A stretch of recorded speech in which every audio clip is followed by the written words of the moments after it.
शिक्षा विभाग के एससीएस डॉक्टर एस सिद्धार्थ लगातार एक्शन में हैं और स्कूलों का निरीक्षण भी कर रहे हैं और किसी को पता भी नहीं चल रहा है कि एससीएस खुद निरीक्षी पदाधिकारी बनकर आए हैं। लेकिन इस बीच भौतिक रूप से न सिर्फ स्कूली व्यवस्था का निरीक्षण करते हैं बल्कि कई चीजों को इन्होंने बारीकी से देखा है, जिसमें आप देख सकते हैं कि टीचिंग लर्निंग मटेरियल भी है, जिस मटेरियल को लेकर जो है अब इन्होंने एक नई पहल शुरू की है। यानी जो शिक्षा विभाग की तरफ से मापदंड तय किए गए हैं, जो निर्धारण किया गया है, उसके आधार पर अब सभी प्रखंडों में यह वितरण हो रहा है कि नहीं, इसको लेकर इन्होंने क्या प्रयोग किया है, क्या पहल की है, सीधी बातचीत करेंगे। साथ ही किशनगंज जिले में जो है अब ऑडिट होगा, यानी स्पेशल ऑडिट कराने की भी जो एक तरह से अब इन्होंने अब शुरुआत की है। जरा बातचीत करेंगे। सर, क्या लग रहा है कि आप जब से ज्वाइन किए हैं कुछ ना कुछ नया प्रयोग और बड़ा एक्शन लिया? कोई नया एक्शन नहीं है, जो सरकारी व्यवस्था है और जो सरकारी नियम है उसे लागू करने का प्रयत्न किया जा रहा है। कोई नया एक्शन नहीं है और कोई नया डिस्कवरी नहीं है। और जैसे आप देख रहे होंगे कि ये करीब इलेक्शन से पहले खरीदा गया था और स्कूलों में वितरण अभी इलेक्शन के बाद शुरू हुआ है। और हम लोग यही चेक कर रहे हैं कि जो सामग्री विभाग ने उस समय दो तीन महीने पहले जो मापदंड तय किए हैं, जो स्टैंडर्ड्स तय किए हैं, जो अप्रूव्ड सैंपल हैं, वास्तव में वही स्कूल में पहुंच रहा है। क्योंकि बहुत 80,000 स्कूल हैं जी, तो इतने दूर दराज में एग्जैक्टली यही सैंपल जा रहे हैं। उसी का मैंने जांच के लिए बुलाया है और मैंने ये कहा है कि 534 जो अंचल हैं, ब्लॉक्स हैं, उसमें कम से कम एक सेट नमूना वेरीफाइड और अप्रूव्ड जो होगा वो रहेगा। और कोई भी व्यक्ति इसको मिलान कर सकता है कि वास्तव में ये सैंपल जो है, यही सैंपल बच्चों को बांटा जा रहा है। कल आपने स्कूल में जब निरीक्षण किया तो आपने क्या पाया? मैंने देखा बड़े अलग अलग तरीके थे। लोगों ने कहा कि पिछले साल का है या उससे पहले साल का, मैं उसमें ज्यादा गया नहीं। हाँ, मैंने देखा नहीं, बट लोगों ने कहा कि इस साल का तो अभी बांट ही रहे हैं। लेकिन इस साल जो भी कार्य हो, जो हमारे मापदंड हो, जो स्टैंडर्ड्स निर्धारित हो, उसी के अनुरूप हो, ये सुनिश्चित करने के लिए।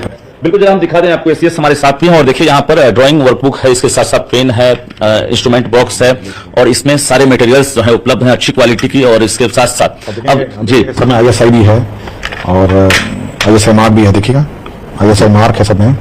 तो ये है कि क्वालिटी, और समय मोहर भी लगा हुआ बिहार शिक्षा परियोजना। क्रैक कौन करेंगे?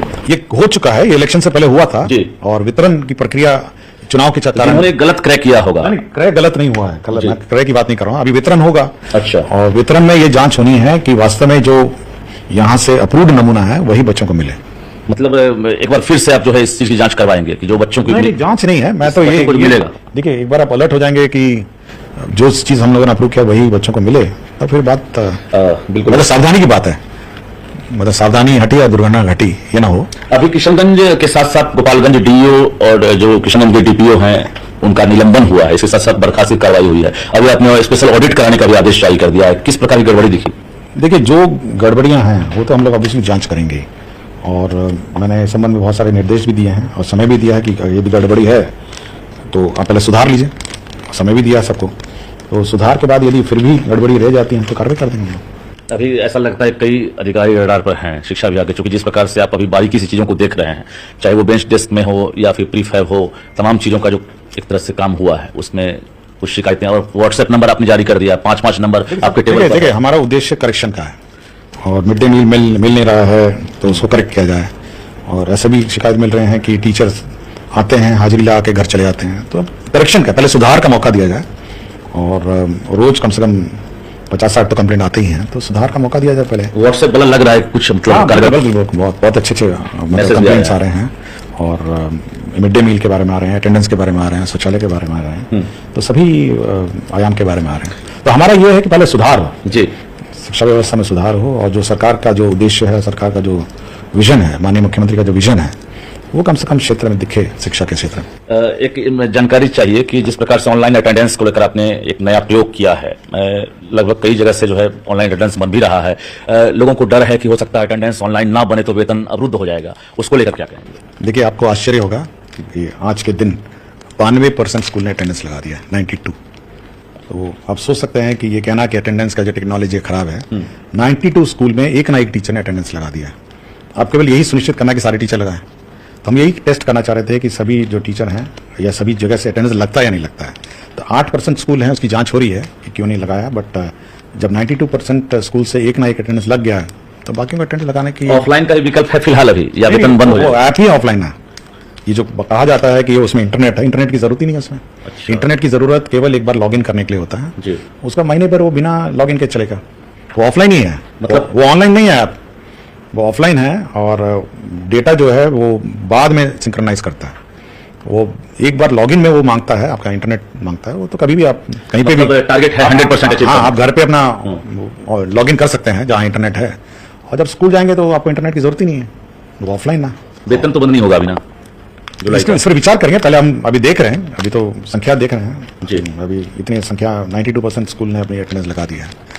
कल पटना में जिस प्रकार से आप गेट खटखटाकर एक पेरेंट्स के रूप में आप पहुंचे थे, एक मतलब आश्चर्यचकित करने वाला एक वीडियो सामने आया था, तो क्या लग रहा है कि एससीएस पटना के अलावा भी कहीं भी कभी भी निरीक्षण कर सकते हैं? इसको लेकर क्या टीचर हों या अधिकारी हों, सभी को अलर्ट रहना चाहिए कि एससीएस कभी भी कहीं भी जा सकते हैं?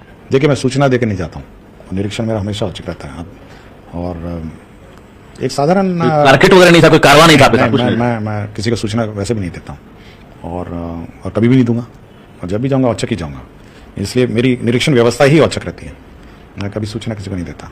इसलिए जब औचक है तो मेरे साथ मेरी गाड़ी है, सरकारी जो व्यवस्था है उतनी है। कुछ टारगेट लेके आप आए होंगे, चूंकि हम देख रहे हैं कि टारगेट बहुत स्पष्ट है, टीचर समय पे स्कूल जाएं, पढ़ाई अच्छी हो, बच्चे अच्छा पढ़ें, पेंटिंग, सिंगिंग, ड्राइंग, आपका स्पोर्ट्स में अच्छे रहें, और टीचर भी एंजॉय करें और बच्चे भी एंजॉय करें। बहुत सिंपल मेरा उद्देश्य है, और हमारी सरकारी जो व्यवस्था है वो इसी को सुनिश्चित करने के लिए है। मतलब ऐसा नहीं है कि हमारी सरकारी व्यवस्था अन्य कोई काम नहीं करे, बस ये सुनिश्चित करने के लिए है। और आने वाले समय में कुछ नया तोहफा, कोई नया नहीं, ये पिछले मतलब सदियों से ये चला रहा है कि टीचर को समय पे आना है, टीचर को पढ़ाना है, समय पे आना है और समय पे जाना है। वीसी वगैरह हम देख रहे हैं, सिस्टम तो आपके यहाँ है, लेकिन धीरे धीरे उसमें वीसी तो बंद कर दिया हम लोग, वीसी अब नहीं कर रहे हैं। अच्छा, वो जो केवल मंगलवार को डिपार्टमेंटल वीसी होता है, जो डिपार्टमेंट पदाधिकारी करते हैं, और मेरा सप्ताह में एक घंटे का वीसी होता है। जैसे आज डिपार्टमेंटल कर रहे हैं तो वैसे वो अपना कर रहे हैं, मैं यही देखना है कि आज हाई कोर्ट के ऑर्डर रिव्यू होता है, आज यूसी होता है। अधिकारियों से क्या कहेंगे, खासकर जो प्रखंड लेवल के हैं, जिला लेवल के हैं, जो कई शिकायतें लगातार मिल रही है फिक्सेशन के नाम पर, इसके नाम पर, तो बहुत सारी चीजें हैं जो भाई फिक्सेशन नहीं करेंगे तो पैसा देना होगा, ये बहुत सारी चीजें हैं। तो एस तक ज्वाइन कर लिए हैं और तकनीकी रूप से बहुत मजबूत हैं, डबल पीएचडी हैं, IITian हैं, सिर्फ IAS नहीं है, तो इसका कुछ फायदा जनता को? भाई अब लोगों को ये मतलब शिकायत नहीं आनी चाहिए, और मेरे शिकायत प्राप्त करने का बहुत स्रोत है, मतलब ऐसा नहीं है कि कोई मैं सरकारी व्यवस्था से प्राप्त हूँ, बहुत सारे स्रोत हैं, बहुत पब्लिक है, रोज मिलती है, तो मोबाइल भी है, कॉल सेंटर भी है, चलते चलते कोई भी बोल देता है, तो इसलिए ओपन कार्यालय है। और कुछ टारगेट अभी बहाली वाला कोई टारगेट सरकार ने निर्धारित किया अभी जो सरकार। एक साथ कई पद पर हैं आप, तो क्या लग रहा है एक बड़ी चुनौती आपके लिए भी होती होगी कि यहाँ भी स्मूथली काम करना है? मैं तो बहुत बार रहा हूँ, ऐसा कोई पहली बार नहीं है कि मैं अनेक पद पर रहा हूँ। स्मूथली काम चल रहा है, चल ही रहा, देख नहीं रहा, आज बैठ के मैं पेन और पेंसिल मिलान कर रहा हूँ। और ये मैं जो बच्चे देख रहे हैं आपको, जो टीचर सुन रहे हैं, उनसे क्या कहना चाहेंगे? कई सवालात हैं, अगर आप इजाजत दें तो। बहुत सिंपल है कि पूरी व्यवस्था में बच्चा सबसे मोस्ट इंपॉर्टेंट मतलब स्टेक होल्डर है, ठीक है ना, सबसे पहला स्टेक होल्डर बच्चा है। और मैं बार बार कह रहा हूँ, ये शिक्षा विभाग सरकारी व्यवस्था का विभाग नहीं, बच्चा है इसका सबसे इंपॉर्टेंट स्टेक होल्डर, उसके बाद टीचर आता है, और उसके बाद जो स्टेक होल्डर बनाइए, लेकिन सबसे पहला बच्चा है, उसके बाद टीचर। 2-3 चीज पर मुझे लगता है कंप्रोमाइज आप नहीं करेंगे, बच्चों की पढ़ाई से, टीचर की टाइमिंग से, और टीचर का क्वालिटी ऑफ एजुकेशन से, चौथा समय पर सैलरी, और corruption at block and zero tolerance.. बिल्कुल, तो हमारे साथ शिक्षा विभाग के एससीएस डॉक्टर एस सिद्धार्थ थे और इन्होंने बारीकी से जानकारी दी है।